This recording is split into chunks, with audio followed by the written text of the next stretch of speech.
मैं captain रुग्गाराम Khokhar, Nexa पीड़ित संघर्ष कमेटी का अध्यक्ष। मैं सभी टॉप लीडर्स से अनुरोध करता हूं या आदेश देता हूं कि आपके जो टॉप लीडर्स के कागज़ अभी तक जमा नहीं हुए हैं, चेक और स्टाम्प, कृपया करके जल्दी से जल्दी सीकर के अंदर विनोद डॉक्टर के पास जमा कर दें। कुछ टॉप लीडर्स ऐसे हैं जिनको ये अभी मालूम नहीं है कि मैं टॉप लीडर लिस्ट में हूँ या नहीं। उनके मधुसूदन के पास में लिस्ट है, उसको जारी करवाता हूँ और अपने अपने कागज़ मैंने हरी सिंह को, समीर को, उन 2-3 आदमियों को मैसेज भी कर दिया है, तो शीघ्र से शीघ्र अपने कागज़ जमा कर दें। कुछ व्यक्तियों के जो कागज़ जमा नहीं हुए हैं, कुछ को मालूम नहीं है, तो इसलिए आपसे अनुरोध है कि जल्दी से जल्दी अपने कागज़ जमा कर दें। मैं किसी कारण से उदयपुर आया हुआ हूँ, मैं कल शाम तक या आज शाम तक वहाँ पहुँचता हूँ, तो मेरे को पूरे कागज़ मिलने चाहिए। धन्यवाद। नमस्कार दोस्तों, रुग्गाराम साहब ने बता दिया है, हमारे कुछ डॉक्यूमेंट्स बरामद हो गए हैं और बहुत सारे लोगों को अभी तक शक है कि हम नहीं देंगे। वो शक दूर कर लें अपना, क्योंकि सभी लीडर्स से मैं ये साहब ने जैसे बोला है, वो भाषा साहब की बहुत ही विनम्र है, बट उन लोगों के लिए चेतावनी है। ये समझ लो कि वो लोग हमारा अभी भी ये सोच रहे हैं कि साथ नहीं देने से चल जाएगा। उनको हमारा साथ देने के लिए जनता भरोसा करना चाह रही है, और अगर आप अभी भरोसे में विफल रहे, भरोसा पाने में और भरोसा दिलाने के लिए आप पैसे तो दे नहीं सकते हो, इसलिए आपके दस्तावेज इसलिए रख रहे हैं ताकि आप लोग, हम भी ये सुनिश्चित कर सकें कि लास्ट समय तक आप जनता के लिए लड़ोगे। और आप लोग भी, ये एक आखिरी मौका है आप लोगों के पास कि आप अपने दस्तावेज साहब के पास जमा कराएं, ताकि हम आप पे भरोसा कर सकें और जनता भी आप पे भरोसा कर सके। आप ये ना सोचें कि हम लोग भाग भाग के काम कर रहे हैं तो आप साइड मार लोगे, नहीं हो सकता। आज और कल में जिस लीडर के दस्तावेज हमारे पास नहीं पहुंचेंगे, उन लीडर्स की कितनी कमाई है, सॉफ्टवेयर मिल चुका है, क्या लगाया था, क्या कमाया था, वो पूरा सार्वजनिक कर दिया जाएगा। और जब वो सार्वजनिक होगा तो जनता हिसाब उन लोगों से मांगेगी जो लोग डिफ़ाल्टर हैं, जो अभी भी साथ नहीं देना चाह रहे हैं पब्लिक का, वो डिफ़ाल्टर हैं। सारे लोग एक साथ हैं, एक ही हमारा मकसद है। सारे लीडर ये चाहते हैं कि ये सुलझ जाए, जनता का पैसा जनता को मिल जाए, कंपनी वापस से पेमेंट कर दे। इसलिए मैं लीडरों से बोल रहा हूँ, जो टॉप लीडर मानते थे अपने आप को, वो सारे के सारे दस्तावेज दे दे, क्योंकि अब इसके बाद विश्वास जनता नहीं करेगी, और जनता का विश्वास टूटने से पहले अपने अपने दस्तावेज दे दीजिए। दूसरा, आज कोर्ट में पेशी है और उम्मीद है कि हम लोग कामयाब होंगे। आज सीकर कोर्ट में है, उसके बाद में इस महीने 20 तारीख तक जब कोर्ट दूसरी पेशी देता है तो यहाँ अपील खारिज होती है, तो हम हाई कोर्ट में अपील करके उनकी जमानत की व्यवस्था कर रहे हैं। बहुत सारे लोग नाराज़ हैं कि क्या किया क्या नहीं किया। बहुत सारे लोग कमेंट्स कर रहे हैं कि कमेटी ऐसा क्यों कर रही है। वही लोग कमेंट्स कर रहे हैं जो लोग अपने घर में बैठे थे और अचानक से उनको पता चला कि कुछ लोग जमानत करवाने के लिए भाग रहे हैं, उनको पता ही नहीं था कि हो क्या रहा है। तो ये हम सब लोग मिलके जो काम कर रहे हैं, मध्यस्थता के तहत सुलझने का काम कर रहे हैं, वो आप पहले सोचो, आराम से बैठे सोचो कि हम ये करेंगे तो क्या होगा और ये करेंगे तो क्या होगा, अगर कोर्ट की कार्रवाई करते हैं तो क्या होगा। अब ये जमानत हो रही है, नहीं कि वो बरी हो रहे हैं। आप अपने वकील से, किसी से भी पूछ लेना, जो चार्जेज लगे हुए हैं उसमें बरी वो उसी वक्त होते हैं जब वो पेमेंट कर देते हैं, अन्यथा वो बरी नहीं होते हैं, सिर्फ जमानत हो रही है। और बहुत सारे लोगों का कहना है कि हमने FIR हटा ली तो हमारा तो पूरा ही खेल खत्म हो जाएगा, हम दोबारा नहीं कर सकते। ऐसा किसी भी कानून में नहीं लिखा हुआ है कि आप दोबारा नहीं कर सकते, बशर्ते वो भाषा जिस पे आप शपथ पत्र में साइन कर रहे हो उसको पढ़ो अच्छे से, और उस भाषा को सुधार करके ही साइन करना। अपने से लैंग्वेज बनी बनाई जो फंसाने वाली लगती है वो नहीं करना, ना ही फंसाने वाली मतलब इसमें लैंग्वेज में बहुत सारे लोग बोल रहे हैं कि हमें 184 के तहत अंदर कर देंगे, वो कर देंगे। किसी के पास फुर्सत नहीं है, अपनी जान बचाने के लिए फुर्सत नहीं है, ठीक है, किसी के पास अपनी जान बचाने के लिए फुर्सत नहीं है। कौन आपके पीछे भागेगा? अगर काम चालू हो जाएगा तो सब ठीक ठाक हो जाएगा।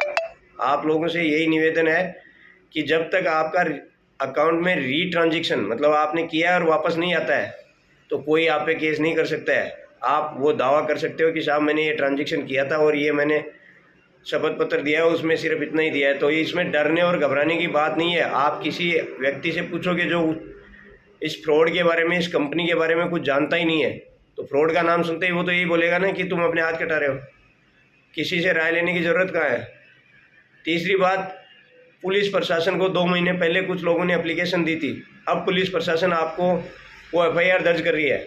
जब पता चल रहा है कि ये मध्यस्थता से सुलझ रहे हैं तो पुलिस प्रशासन इस तरह की कार्रवाई कर रही है। तो मैं आप लोगों से निवेदन कर रहा हूँ कि आप जिन लोगों ने एप्लीकेशन दी हैं वो लोग थोड़ा संयम रखें। बहुत जल्दी रिजल्ट मिल जाएगा। उसके बाद में हम अपने विड्रा भी कर रहे हैं और जो बयान है, पुलिस प्रशासन बयान के लिए बुलाती है तो आप तफ्तीश को होल्ड करवाइए। बयान देने की ज़रूरत नहीं है अभी, क्योंकि अभी हम उस दिशा में जा रहे हैं जहां जल्दी रिजल्ट्स मिलने के आसार हैं। अगर आप लोग कोर्ट के माध्यम से लेना चाह रहे हैं तो कोर्ट के माध्यम से आपको भी पता है और मुझे भी पता है और सरकार में भी पता है कितने जल्दी फैसले होते हैं। तो मेरा फिर से एक बार आप सभी भाइयों से निवेदन है कि भरोसा रखो। कमेटी पे सख्त सवाल उठाने वाले लोगों के लिए मैं सीधा सीधा बोल रहा हूँ कि सवाल उठाने से पहले अपने अंदर झांको। हम सारे के सारे लोग सभी के लिए प्रयास कर रहे हैं। कुछ लोग अपने निजी स्वार्थ के लिए कमेटी से सीधे के सीधे बोल रहे हैं कि मेरे को आप अपना चेक दे दो। कहाँ से दे देंगे साहब हम अपना चेक?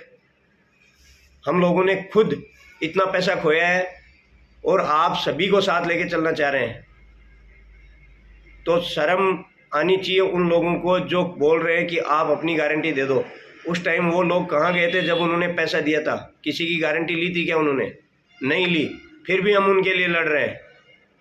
1-2 व्यक्ति की वजह से अगर हमारा ये मिशन फेल होता है तो उसके लिए वो व्यक्ति स्वयं जिम्मेदार होगा। और इतने लोग जब साथ हो गए हैं तो कोर्ट में जब हम सारे के सारे लोग इस तरह से कर रहे हैं तो कोर्ट भी सुनिश्चित करेगा उसमें कि ये लोग जमानत पे बाहर जाके अगर पैसा रिटर्न नहीं करते हैं तो कोर्ट भी इनको बरी नहीं करेगा, सिर्फ जमानत दे रहा है। बहुत सारे लोगों का मानना है कि ये हमने साइन कर दिया तो ये बरी हो जाएंगे, कुछ नहीं देंगे। ऐसा कुछ नहीं है। इतनी ज़मीन और इतने असेट्स इनके पास पड़े हैं कि सबका पैसा चुकाने में सक्षम है। कोई व्यक्ति ये नहीं चाहेगा कि वो अंदर ही सड़े और उसके परिवार वालों के ऊपर कोई आँच आए। और भागना होता तो पहले ही भाग जाते। ये लैंड को इनके पास पैसा भी सफिशिएंट था। यहाँ से जैसे बाकी नीरव मोदी सारे भाग के फॉरेन चले गए, ये भी जा सकते थे। लेकिन थोड़ा सोचने का आपको ज़रूरत है कि आप सोचो क्यों नहीं भागे। अगर ये आए हैं, किसी का कहना है सिलेंडर किया है, किसी ने बोला पुलिस ने पकड़ा है। अगर सिलेंडर भी किया है तो क्या बुरा है? आप लोगों के सामने सेफली आने का एक तरीका था कि साहब हम सेफ्टी से आ गए और अब हम हिसाब करना चाहते हैं आपके बीच में रह के। क्योंकि लोगों को भरोसा नहीं था। बहुत सारे लोग बोल रहे 1 महीने का टाइम दिया, 15 दिन का टाइम दिया, हमारा भरोसा तोड़ दिया, वो तोड़ दिया। तो साहब जब इतना पैसे का रिस्क लिया था तो और 1 महीने में कुछ नहीं होने वाला है। 1 महीने और सब्र करोगे तो ये कहीं भाग नहीं जाएंगे। इसलिए सभी भाइयों से निवेदन है कि आप सारे के सारे लोग हमारा साथ दें, कमेटी का साथ दें और मन से साथ दें। जो सर्विस में हैं, जो दूर दराज है, मैं उन लोगों से भी यही विनती कर रहा हूँ कि आप संयम बनाए रखें। हम हर उस व्यक्ति के लिए जिम्मेदार है जो व्यक्ति इस कंपनी में निवेश करता है। उसका पैसा हर व्यक्ति का जब तक नहीं आएगा तब तक हम ये लड़ाई जारी रखेंगे। लग रहा है सब लोगों को कि कमेटी उनकी साइड से काम कर रही है क्योंकि हम उनकी ज़मानत के लिए भाग रहे हैं। ये जायज़ है। आप लोगों का ये सोचना बिल्कुल जायज़ है कि कमेटी उनकी तरफ से काम कर रही है, क्योंकि हम लोग उसकी ज़मानत के लिए भाग रहे हैं। FIR में लोगों का शपथ पत्र ले रहे हैं तो वो उसमें उनकी तरफ से हो तो भी हम अपने फ़ायदे के लिए कर रहे हैं। तो ये आपको सोचने की ज़रूरत नहीं है। जब भरोसा कर रहे हो तो पूरी तरह से करो। रणजीत सिंह जी शेखावत ने जो बोला था वो बात आप याद रखो। सबसे ज़्यादा उनके गांव में उनकी अपोजिशन पार्टी के लीडर है रणजीत सिंह जी शेखावत, जो अपनी राजनीतिक पहलू को छोड़ के जनता के भले के लिए सबसे पहले उन्होंने साइन किया और सभी लोगों के सामने उन्होंने ये कहा कि साथ दो ताकि हम सारे बाहर निकल जाएं।